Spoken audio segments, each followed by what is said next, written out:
Празнуваме този обикновен товарен бус мечтания кемпер, с който ще обиколим Европа. До сега успяхме да сложим двата прозореца, да наредим пода и хубаво да надупчим тавана за оборудването отгоре. В това видео продължаваме с изолацията и монтирането на дизелата печка, което ми излезна доста по-солено, отколкото очаквах след предизвикателството с моята приятелка Мариана. Айде, Любе, буквално и сама мога да го направя. Добре, искаш да се фана на бас. Ако направиш двете врати сама, до вечера ще бъда на вечера.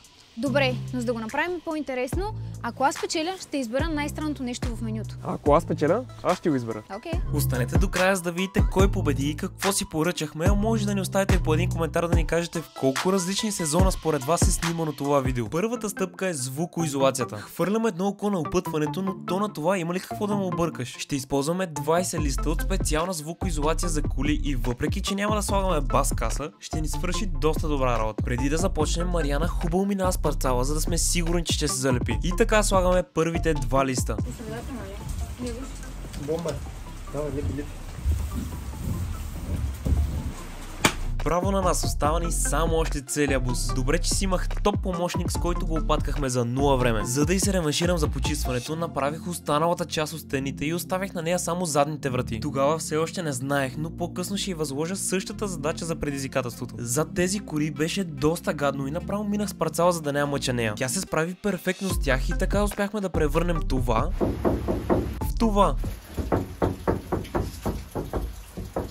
Звукоизолацията е готова, а ние преминаваме към същинската част – топлоизолацията. За нея ще използваме 19 мм микропореста гума. Ще ви издам една малка тайна. Намерих най-евтината микропореста гума в България. И не е само това. Всяка част, всеки материал и уред съм го търсил с часове, за да намеря най-доброто съотношение цена-качество. Всичко това съм го документирал и ще го споделя с вас напълно безплатно, когато приключа с пазара. Цъкнете линка в описанието, ако се интересувате, като така ще получите и допълнителни бонуси, за които ще разберете малко повече в бъдеще. Първото парче винаги е най-трудно и мерим по 100 пъти преди да го изрежем. Не, че има много смисъл, но все пак успяваме да го залепим доста точно. С това приключваме работата за деня и пускам Мариана в заслужена отпуска, докато аз продължавам с останалата част от изолацията на следващия ден. Нов ден, същата песен. Ако ви кажа, че тези пакети съм ги транспортирал с на Мариана Костенурката, ще ми повярвате ли? В този бус изглеждат доста малки и даже се замислям дали ще ми стигнат. Много го мисля. Давайте да действаме и ще разберем. Решавам да започна с най-неудобната част от целия бус и минавам към рязането. Тук в началото се реже лесно, защото нощито все още беше сравнително ново, но на финала просто беше някакъв ужас. Просто ти е затъпело нощчето вече.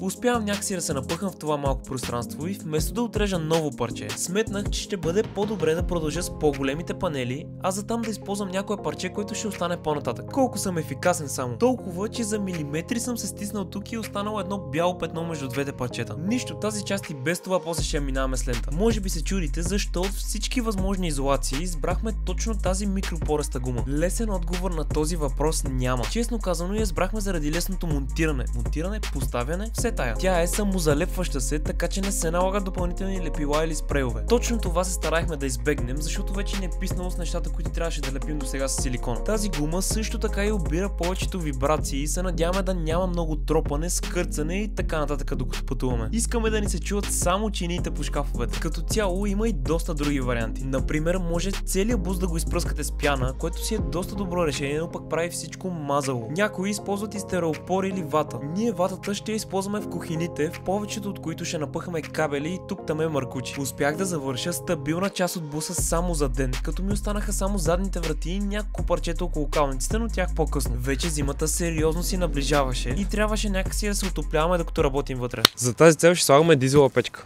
Сега ще направим един бърз анбоксинг. И това е самата печка. Изглежда добре.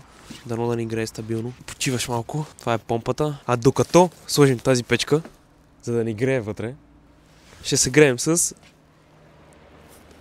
тази печка. с мръсни обувки в буса, не. Само с чехли. Преди да започнем с монтажа, ни е нужно да осигурим някои елементарни удобства. Имаме си печка, имаме си лампа, И добре, че я сложихме тази лампа. Още същата вечер останахме да работим по тъмно. Както споменах, тази печка работи на дизел и вместо да слагаме допълнителен резервоар, ще я свържем към главния на буса. Това звучи толкова по-лесно, отколкото всъщност беше. Бяхме взели цял комплект за инсталацията, за който трябваше да отворим резервоара, да извадим всички сензори и тръбички, които са нужни на буса, за да работи нормално, и да направим допълнителна дупка за още една тръбичка.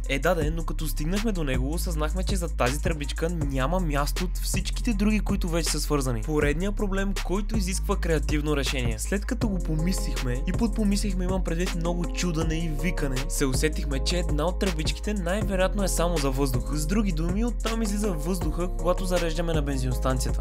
Точно, ако мушнем нашата тръбичка през нея, не би трябвало да развалим нещо, нали? И така я намерихме и я продукчихме точно толкова, че да влезе и нашата тръбичка през нея. Оттам идва и следващия проблем. Какво ще му попречи на този маркуч просто да се навие и да седи на повърхността на резервоара? Все още нищо. Майстора веднага се сети за един трик, който многократно сме практикували, докато баба имаше градина. Да му сложим един колец. Дали обаче това ще е достатъчно? Време е да го тестваме. Гледаш как е работата? Бомба няма да трепне и с това приключва и нашия ден. Марянка, къде сме тръгнали? Да се парзеляме. Не, верно, да работим. Да. Да, за една вечер всичко беше отрупано с сняг и не спираше да вали и през деня. Въпреки че доста работа ни чакаше, решихме поне малко да се позабавляваме.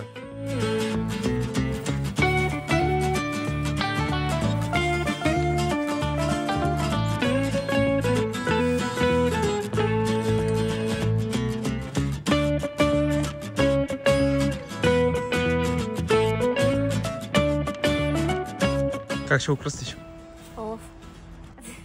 Оставих Мариана да го довърши и декорира, докато аз и баща ми монтираме дизелата печка. Тя ще се намира точно зад шофьора, малко преди банята. А видеото за банята идва много скоро, така че се абонирайте, за да не го изпуснете. Започваме с една пробна дупка под буса, за да сме сигурни, че когато монтираме печката, няма да закачи нищо важно отдолу. Мале, перфектно! Супер, продължаваме смело да дупчим. Виждате, че под пода има изолация, която ако се допре до топлите тръби на печката, може да стане голяма беля. Затова заварихме една тръба за оригиналната пластина, която дойде с печката, за да може да няма допир между изолацията и тръбите. Една бърза проверка на Мариана. Да, справя се супер. След като дупката отгоре ни беше готова, оставаше гадната част под буса, където трябваше да монтираме помпата. Тя ще качва дизела от резервоара до печката. Избрах и подходящо място и взех да дупча, но не очаквах, че гредата на буса ще е толкова трудна за продупчване. Да, беше и малко хладно, както може да видите от парата, която излиза от устата ми, но нищо не може да ни спре. След още някои довършителни работи, системата отдолу беше готова. От резервоара, филтърче, това не е помпата. Тук са ни разпусите. Само ако тогава знаех, че това изобщо няма да е последния път, в който ще съм под буса точно заради тази система. И така захващаме всичко необходимо за печката и я монтираме за първи тест. Междувременно Мариана вече беше готова с нежния човек и легна да почива. Да видим обаче дали сме се справили с печката. Ти като го включиш, то си дръпа нафта. Какво казва? Ще тръгне. Да, ама не тръгна. Въпреки, че имаше ток и духаше, не успя да качи дизел от резервоара, за да запали. Оказа се, че просто е трябвало да изсмукаме малко нафта ръчно и да напълним филтъра, за да може по-лесно да я качи и до печката. Тате го свърши това през седмицата и хубаво се беше напил с нафта, а аз идвам точно на време за втория тест. Печката работи! Ето тук ще ви сложим как изглежда от приложението. Отново радостта ни беше доста кратка, защото се оказа, че филтъра не може хубаво да се затегне и от него капеше. Това обаче го оставихме за друг ден, защото днес имахме по-важна задача – да сложим покритието на пода. Доста го мислехме и честно казвам не ни се редеше паркет или винилова настилка и просто избрахме да го направим с балатум, който ги наподобява. Наложихме го и просто започнахме да го изрязваме там, където опираше в нещо. Може би не най-добрата стратегия, но със сигурност най-ефикасната. До този момент ножът вече доста се беше изтъпил и добре, че баба ни беше взела нейната ножица, че поне да можем да го изрежем, що годе право. Гениалното ни решение беше да го залепим с C200, но не бяхме сметнали, че на този студ трудно ще изсъхне. И все пак дадохме всичко от себе си, за да го залепим право и да няма балончета с въздух. От TikTok видяхме, че най-добрият начин да се махат балончетата е с точилка. Обаче като разпитахме бабите около нас, се оказа, че нито една нямаше такава, каквато ни трябва.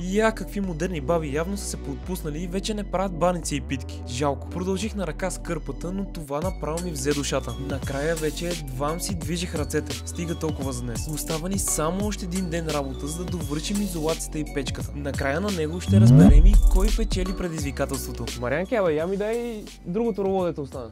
Ето. Ей, я ми дай рулетката. Ето. Мерси, я ми дигни обувките. Ей, я ми подай ножа. А той къде е? Ето. Благодаря. Айде, Любе, буквално и сама мога да го направя. Добре, искаш да се фана на бас. Ако направиш двете врати сама, до вечера ще вода на вечера. Добре, но за да го направим по-интересно, ако аз печеля, ще избера най-странното нещо в менюто. А ако аз печеля, аз ще го избера. Окей. Помните ли как ви казах, че предишното лягане под буса няма да ми е последно? Ами, оказа се, че филтъра на дизела капе доста повече, отколкото си мислехме и решихме да го сменим с друг, който имахме под ръка. Но нещата доста бързо излязоха извън контрол. Моля. И така, докато Мариана се мъчи с изолацията, аз лягам под буса, за да разкача системата и да сменя филтъра. Така. Опа. Мале. Добре, със сигурност ще затворим вратата, защото ще ми е една идея по-удобно, колко ще ни трябва тук. Време е да го залепим. Че изтече нафтата от целия резервуар. Не става, не влиза. Мале. Не мога. Запуши го, смъркучи го, запуши да го затапим, бе. Така, следващото.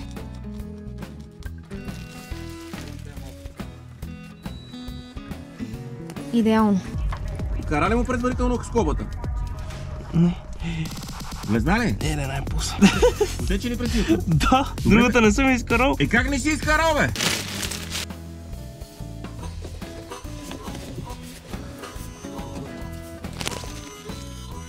Нима не е много злея. Само е... Когато излезнах, освен че мега мокър, бях и много изненадан, че Мариана успява да се справи и с двете врати чисто сама. Любе, май съм готова. Това си заслужаваше да го полеем. Ох, стана ми много студено вече. Няма да се плашиш, нали? За това си скъпах с дизела. Набързо смених аутфита, защото вече не се дишаше от тази нафта и беше време да тестваме дали печката най-накрая ще проработи. Работи ли? Да, и е супер топличко. Моля, екстра, Отново работихме до никое време, но баса си е бас.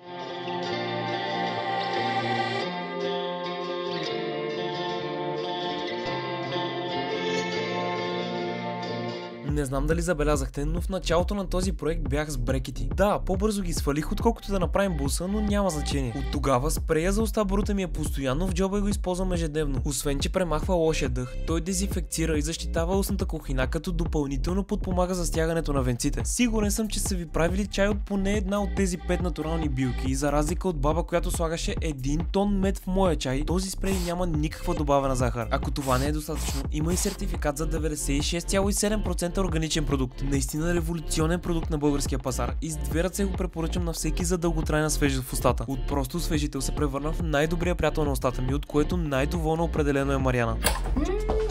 Зарадете се от всяка бензиностанция OMV или директно от линка в описанието.